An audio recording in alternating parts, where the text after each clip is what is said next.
State legislators may not enjoy as much political limelight as those in Washington, but they do control more than $1 trillion in spending, and their decisions can have as much impact on your life as anyone in Congress, which is why you may be disturbed to discover a surge of bad behavior in state houses across the land, behavior that ranges from creepy to criminal. Brian Ross tells us just how far the decay has spread. In state houses across the country, while few have been watching, a California lawmaker was caught on tape talking about his sexual conquests. Texas legislators were seen casting votes for their absent colleagues. A New York state senator was seen assaulting his girlfriend. A Massachusetts lawmaker was caught on FBI cameras stuffing a bribe into her bra. 1, 2, 3, 4, 5. And in one state after another, powerful state lawmakers who control hundreds of millions of dollars in spending have been sent to prison after taking envelopes full of cash from undercover FBI agents. Our ABC News investigation found that in the last 5 years, at least 80 state lawmakers have been indicted or convicted on corruption charges. State officials are absolutely on our sides, and when it comes to this kind of cases, we're going to use wiretaps. We use undercovers. We're going to use the exact same techniques that historically we've used when prosecuting organized crime or violent crime. The growing attention to what's happening at state houses came as the country's most prominent state lawmakers gathered for their annual convention this summer in Louisville, Kentucky. Influential group of leaders that we've ever had. And over the course of 4 days, the influential leaders from 50 states and Puerto Rico allowed themselves to be wined and dined and entertained by big corporations, labor unions, and lobbyists. Like bees to honey, lawmakers drawn to money and the good times it can buy, all perfectly legal. There's one thing you can say about Louisville, Kentucky, is that they know how to blow. The blowout parties for the state lawmakers are apparently an annual tradition at their convention. But what was different this year was the presence of 5 graduate school journalists on assignment for ABC News, with cameras out in the open and tough questions. Do you think taxpayers back home would like to see their legislators partying it up at Churchill Downs? They probably wouldn't like it, but they don't like most of the things that we do. The students' footage provides a rare glimpse of what watchdog groups say is an unholy alliance that has been forged between lawmakers and lobbyists in the country's state capitals. Not something they were always eager to have seen on national television. One sponsor tried to hide the names of the companies throwing a party. Could you just not film at all? Okay.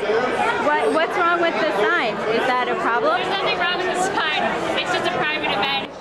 Again and again, we were told to stop taking pictures of the country's top state lawmakers. Because we normally don't allow media at these events because the elected officials get worried. They're all running campaigns, and I know you probably have that on. The parties at night were nonstop, with big-name country music entertainers brought in to perform, and fine Kentucky bourbon flowing freely, leading to some unwanted attention aimed at one of the student journalists, Alyssa Nuka, who found herself cornered and kissed by a lawmaker from Puerto Rico, Jorge Navarro Suarez. He later said that because he has difficulty understanding English, he was just trying to get close so he could hear her better over the noise of the party. When public officials act in this kind of way, it really raises the question of whether they're fit to serve and represent their public. Ellen Miller is the executive director of the Sunlight Foundation, a nonpartisan watchdog group that follows the multi-million-dollar money trail to state capitals. The sophisticated players play not just at the federal level, they also play at the state level. It wasn't all parties at the lawmakers' convention. During the day, there were speeches by national leaders and sessions on important issues, including budget deficits and layoffs. Given the economy, the states are cutting back, and this gives them the opportunity to pool their resources, really, and the information they have. When you go to a conference of 4 days, no one expects me to be 24 hours a day for all 4 days in a meeting room.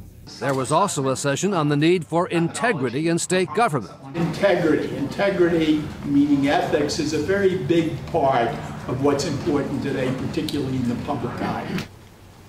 But that message was not heard by some, including this group of Alabama lawmakers who were on the golf course at the same time as the ethics panel, hosted by a lobbyist for the state's gambling and bingo interests. And, you know, are you out here golfing instead of attending the conference, or? No, I'm out here, I have nothing to say. Nothing to say? Nope. And how are you enjoying?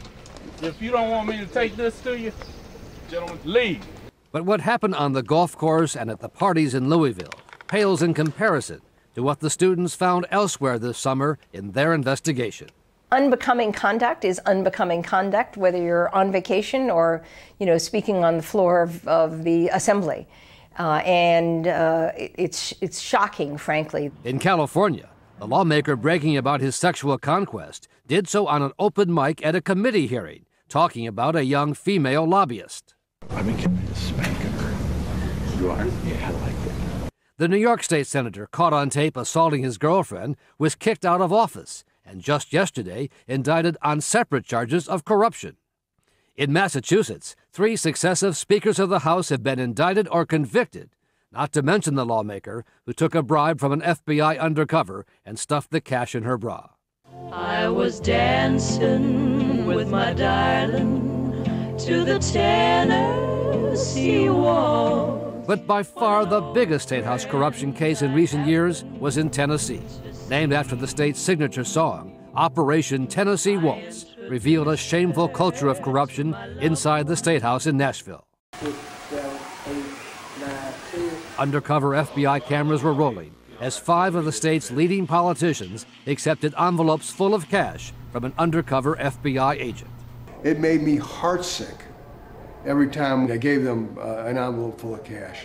There was no joy in bringing down state representatives or senators. And the price of corruption is high. In New Jersey, the FBI found one state lawmaker taking a bribe so developers could build on the state's Barnegat Bay, one of the most endangered estuaries in the country. If someone pushes hard enough, they always get their permit, no matter how bad the project is, no matter how much it hurts the environment. In an exchange recorded in Atlantic City at a Morton steakhouse, New Jersey Assemblyman Daniel Van Pelt does business with an FBI undercover operative posing as a developer, offering $10,000 in cash to help get building permits along the bay. Can you let me know what I can do for you, sir? Well, I want to, get you on my team. Little something to start. Well, I'll hold on to it, but I don't know what I'm going to do with it. Okay. But, that's like we spoke about, $10,000. I'm going to hold on to it. Okay. And I don't know what I'm going to do with it. That's fine. I like it. You're my man. To be honest with you, I do it for free. The lawmaker later deposited the $10,000 in his checking account. Now convicted and awaiting sentencing, Van Pelt told Carnegie fellow Kevin Morris he didn't mean to take a bribe, it just happened so fast. I think we were going to Valley Parking, and he kind of thrust the envelope on me, and boy, I wish you just don't slow things down in your mind like that, because you don't have that criminal mentality. I mean, who thinks that someone's going to try to bribe a public official? But federal prosecutors say it happens all the time. Earlier this month, a federal grand jury in Alabama indicted 4 state lawmakers and 7 others connected to the state's gambling interests. All have pleaded not guilty. Senior Justice Department officials say similar cases around the country are in the works. Our investigation found that state ethics rules vary widely. In some states, lobbyists are not permitted to give as much as a cup of coffee or a low-cost meal to a lawmaker.